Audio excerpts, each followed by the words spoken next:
you got to realize at that time something that interesting was happening was, there was a lot of baby faces and heels through the years, and it was pretty formatted. You know what I mean? Like Hogan was a baby face and so was a heel, etc. So this era was a little bit of like the anti-hero, meaning the baby faces were really acting like heels. So even, The Rock was becoming a baby face by acting like a heel. So was Austin. So it was kind of a weird predicament for like, well, who's going to be hated for these guys? So Triple H had to kind of fill this role of like a little bit of a swarmy asshole and also not be too charismatic, because you can't go point to point with him. He did his job. And especially when you look at that match, it's like, a heel's job is to get their fucking ass beat and get the people to enjoy them being shitty and getting their ass beat. And the way he fed and he went over to JR in that match, and you know what I mean? So he's sacrificing.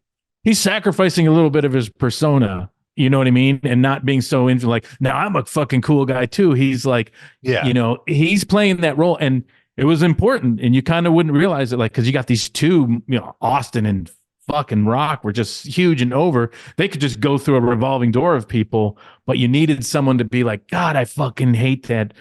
I'd love to see him beat that fucking Triple H. It was a different kind of heel. You know what I mean? It wasn't like the fun, charismatic heel. It was like, if that makes any sense. So absolutely, yeah. Like he could, and I mean, he could be. He did eventually play the cool heel, but he's clearly not doing it here. And I think, and even before with DX a little, he was that kind of like, but he knew he was like, I got to be a little calmer, shittier kind of fucking guy. Yeah, he was kind of trying to be a modern, maybe Nick Bockwinkel, like except not going for the intelligent guy thing, but just the dickhead thing. And the dickhead. And JR is easily like the most lovable person on the show, because the audience has such a connection with him, being with him every week now for years.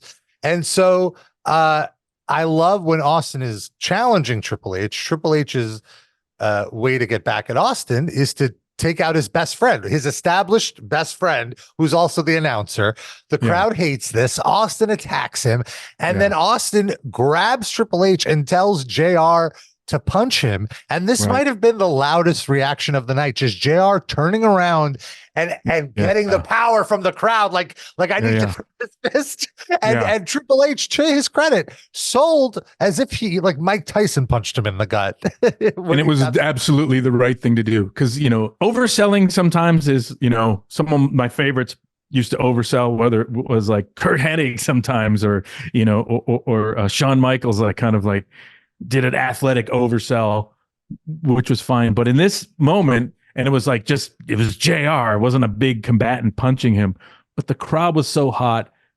Triple H did the absolute great thing, which was just like, my God, I got hit in the solar plexus, and then like hit the ground like he was just hit with a ray gun, because the place just, exploded, went from one JR doing it to the punch, and to be there, and you're like, man, this is 33,000 people all on their feet, all of them. The cheap seats are just going bonkers, and it was like so electric. It's just electric. It was hilarious.